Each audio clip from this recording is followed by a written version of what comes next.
Yeah, because that's why they couldn't get him. No, but they have a second-round pick, I think. I'll give you a second and a fourth for Patrick Peterson. That's not getting it done. He's not going to be there anymore. He has, maybe 5 years left at a high level, and his contract's manageable. We'll give you some draft picks. He's 30 years old. Do you think he's going to be good till he's 35? He might only have 1 to 3. That's why you have to take a second and a fourth-round pick. Because you're going to need it. And this is why trades in the NFL do not get done. No, draft picks matter more than players. They've proven Which is one thing I will say. Fucked up. I won't credit him for it, but the NFL overall is finally starting to embrace trades. And I think Gruden especially is bringing back stupid trades by trading franchise players for first-round picks. I mean, and honestly, the Browns did an honorable thing by trading Carlos Hyde to the Jaguars so he can get more play time. Honestly, I'm a Raiders fan. I'm not. And they got screwed. But outside of that, I'm for NFL trade season. I'm glad that stuff is actually happening now. And it's a week away. The deadline. And shout out to Vince McMahon said this once. Bret Hart screwed himself. That's what the Raiders did. The Raiders screwed themselves. So I don't feel sorry for them. I'm over here chilling with my 7-0 Los Angeles Rams. Shut up. I'm done. I'm good. I made the bet. I won out of that divorce. That's all I'm saying. I won.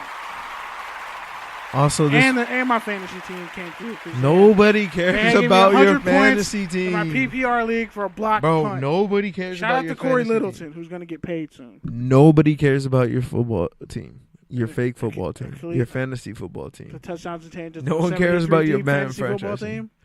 All right, man. Wow. Le'Veon Bell was also on the board on the trade block. He's probably not going to get moved, and he's probably not even going to report until the absolute last day 3rd, he has to. November 3rd, maybe? I think that's the last day. Because if he doesn't do that, misses 10 games, he'll lose a year of service, which means he'll have another year on his contract still. So, yeah, I would show up, take a piss, drink some Gatorade, run a couple laps, stretch. Be a third-string running back? I'd be the practice squad quarterback. No, you don't want to do that because you'll get hit. Nah. That's the whole point. He's not playing. I'll be a holder. Fuck it. I'll be a holder. I'll just get on the judge machine and be What if he comes back washed? Nah, he won't. But what if he does? He won't.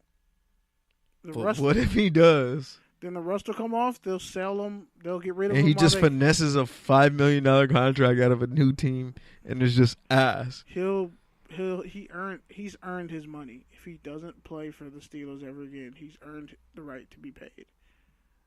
They're literally just they're doing to Le'Veon what they do to animals on a farm before they kill them. They just tie a fucking string around your balls, and eventually they fall off. That's literally what they're doing to him. So, no. Get your money. Get your money, preserve your body. He got, 5 great years left? I'll give him 5 great years left. Okay, other people on the trade block. The Denver Broncos receivers. And Thomas, Emmanuel Sanders. And possibly Chris Harris. I heard of Chris Harris a couple weeks ago. I think they kind of backed off on that and moved to the offensive side of the ball. That'd be stupid. I'm like, he's your best corner. Those are his best receivers. They're best receivers. But, Demaryius Thomas. See, Case Keenum is trash, but these receivers aren't. Yeah, they're really not. And honestly, that offensive line, they need to be looking to trade that offensive line because that offensive line is garbage.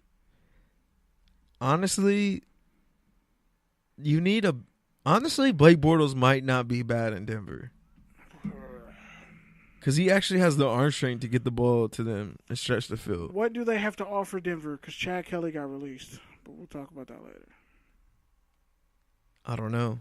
What is Denver going to offer Jacksonville? And why would you... That's a Super Bowl rival, arguably. The Broncos aren't competitive right now, but they're good enough to somehow find a way to sneak into a wild card. Now, if John Gruden wants to be a real monster, he'll just trade Derek Carr to the fucking...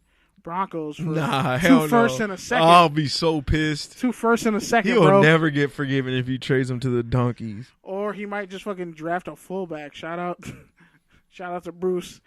Shout out to the homie Rae. I was like, FPC. Yo, they might just draft a fullback. Yeah, it wouldn't even surprise me. On some Brian Leonard type shit. All right, another That was a white person. running back who played fullback at Rutgers, by the way. Go look him up. You heard of him. Another person on the trade block, shady LaShawn McCoy. That's a good trade. Anywhere he could go. The Packers would be perfect for him. Actually, that would be a great move for them. And honestly, the Steelers trading Ty Montgomery for in a second or whatever to the Steelers would be a great pickup too. Ty Montgomery could play running back and receiver and probably be better off in that Pittsburgh offense. And the Packers get a legitimate running back for the first time since Amon Green. I'm not counting Dorsey Levens. Fuck out of here. Isn't Dorsey Levens before Amon Green? Yeah, but I'm not counting him in his later years. I'm not counting fucking Ryan Grant, a Notre Dame running back. I'm not counting him. I'm not counting Najee Davenport. I'm only counting Ahman Green. Najee Davenport, you know you had Najee Davenport in free agency after the fantasy Goddamn draft. right I did. Yeah. He had 12 rushing That touchdowns. good ass 76. He was like that 76 that was good as hell for no reason. Yeah. Don't run too many sweet plays with him. Just run dives, But he'll come counters, in with one. He'll come in and with, fucking off tackles. You're getting 7 yards a pop. And if you don't break one, I remember when I trash. was a kid, I used to build teams with like sorry ass teams. Yeah, I just used the free Like agent I just pool. used all 70s players and would just make a team and then somehow take it to the Super Bowl. Yeah. By the way, I'm mad because I was And watching. then I have both the Gabaja Biamila twins at end. I had fucking DJ Shockley as my quarterback and Bethel Johnson for the Patriots, who had like 98 speed. I literally won a game on All Madden on a fucking kick return for a touchdown on the last play of the game. That shit was crazy. Went to the Super Bowl with DJ Shockley as my fucking starting running back. Don't tell me. That's trash. And by the way, DJ Shockley is a fucking analyst for the SEC Network. I saw him and I started screaming. I was like, oh shit, he does exist. He's still real. All those DJ Shockleys. I remember when I was coaching at Birmingham, the one black QB on the team would be like, Coach, what do I play like? Blah, blah. Fucking DJ Shockley. And he'd be like, I'm like Michael Vick. Huh? I'm like, nah, dude. He's like, Tyrod Taylor? I was like, nah. Not even close. I was like, you're more like DJ Shockley. You're the MVP of an SEC title game. But And that's he was about like, DJ Shockley? He was like, I don't even know who that is. I was And like, it hurt his go feelings. Google it. He was like, Coach, I Googled DJ Shockley. I'm mad at you. he was the SEC championship I was game like, MVP. bro, he was though. in Madden? Come on. He was in Madden. He was great on NCAA football. He was nice. He had a strong arm. At one point, he was like in the 70s on Madden. So fuck all that. DJ Shockley was a nice developmental quarterback. All right, man. So let's move to your college football segment of the day. Hit that bell. For those who go to class or are still enrolled in university, I know you got a lot of news you want to talk about, and then you're also going to be at the Utah UCLA game. So shout out to us. Shout out to Woo. Hooking up with the ticket. Shout out to the tailgate that I will eventually be drunk as fuck at. You thought the USC tailgate was something a couple years ago? Was that a couple years ago or was that last year? Yeah, don't get beat up by a Polynesian. I'm not going to get beat up by a Polynesian. Or ever. like ever. nine- ever. or like- ever. Or like 9 white dudes. Dog. Or That's my Spartan 300 moment. or you might show up with your I little need super- stupid, your little I'm not stupid. going to wear your the little USC stu- hat. Your little I'm not fucking stupid beanie. And, I'm in Pasadena, dog. get your ass whipped by Polynesians and white people. Nah, I'm going to just be like, fuck it. I'm gonna put on like a special whistle for people in Altadena to hear me. And like the You hood might part have of Pasadena. some D lineman and some Brian Cushing dude fuse up on you just to fight you. Nah, I'm gonna be like, bro. Some shout out- UCLA shout out and to Utah Ellis- fan, shout some out to tatted Ellis ass McCarthy. Utah fan, and I'm be some naming all the high school. blonde haired Josh Rosen wearing kid are gonna fuse up to fight you, and they're gonna have all the good trades. I'm gonna name all the dope UCLA football players that I fuck with. Aaron McKee. Jonathan Ogden. Aaron McKee, the dude who fucking picked off and ruined the famous 13-9 game, ruined USC's perfect season with John David Booty, even though he had a broken thumb or some shit. Aaron McKee was a converted safety, played linebacker number 2. How many people know that shit? Come on. I have enough knowledge to get me out of almost any situation. And if it comes to fisticuffs, I'm just going to mutilate the first fucking person. I'm going to pick like the most innocent And we one. all agree on Steve Smith. So What are you talking about? Steve Smith what? exactly, Steve Smith in Utah, Steve Smith in USC. we're all good. Yeah, I'm about to say. I was like, where are you going here? L.A. Which one? Santa Monica. Taft. Yeah. Santa Monica College. Junior college. What we doing? Yeah, exactly. So we're all good. When in doubt, I'll throw out an Ellis McCarthy. don't throw out a UCLA receiver though. That's. I'm Craig Bragg. Fuck you. He had like a 92-yard punt return against USC. Craig Bragg was nice. All right, man. Mercedes Lewis, Maurice Jones-Drew, Ellis McCarthy. I'm gonna name all the fucking Temecula, all like the kids who from that region who just went to UCLA but didn't do shit else in life. So I know you want to talk about Ohio State. So why don't you get to that? Ohio State got blown the hell out, like 49-20 by Purdue.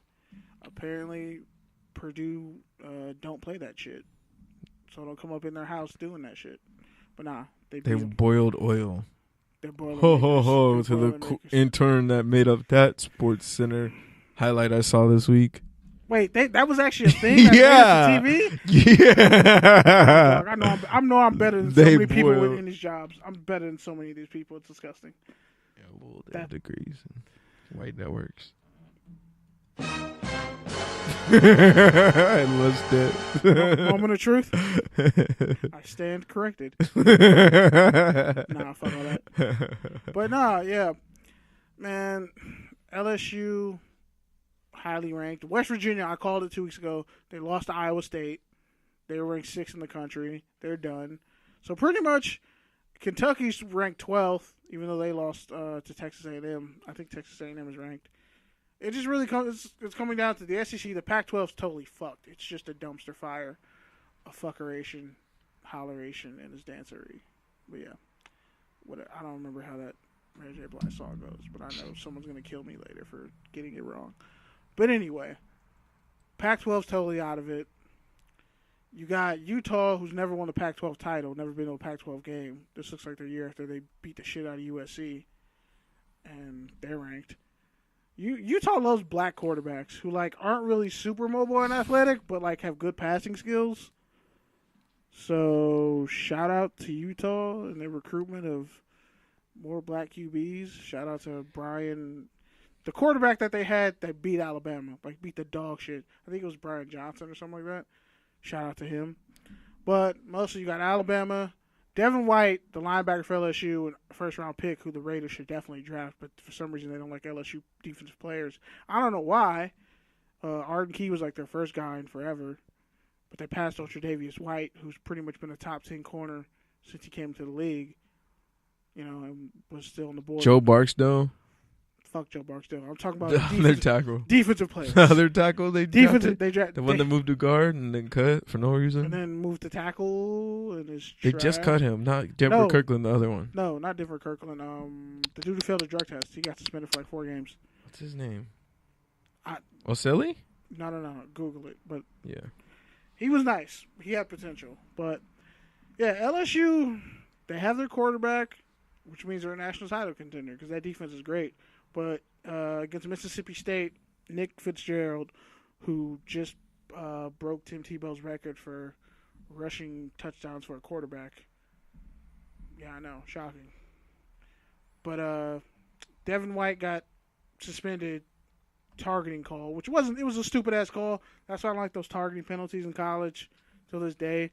Because he hit him clean. They said he led with his helmet and his forearm, and he really didn't. He hit him in the chest. Mack Wilson actually had a worse hit that was definitely targeting when Alabama played last week. But, of course, Alabama gets the benefit of the doubt. So because Devin White, senior linebacker for LSU, is suspended for the first half of their game, because they're on a bye week for Alabama. LSU plays Alabama like a week from now. So when they come back for the bye week, he has to sit out the first half. And the way LSU and Alabama go at each other, that could decide the game right there. Because Tua Tagovailoa, how the fuck you say his name? I had it earlier this week. You mean the Raiders Vegas QB? Yeah. The lefty, the Samoan lefty. That might be enough to make you a Raiders fan again? No. Fuck out of here. I'm a Rams fan, dog. Until the wheels fall off. Or Gurley gets traded. You're fake, dog. You are so fake. No, I just know when to walk away from a bad situation. Fuck out of here. No, you're fake. I didn't sell out. I bought You're going to say, I'm a Rams fan, dog. Shut the fuck up. I've heard you say that you're a Raiders fan until you die. East Oakland born and raised. I was born into it. Yeah. Shut your ass up, you phony. And I fucking walked away. Most OG Raider fans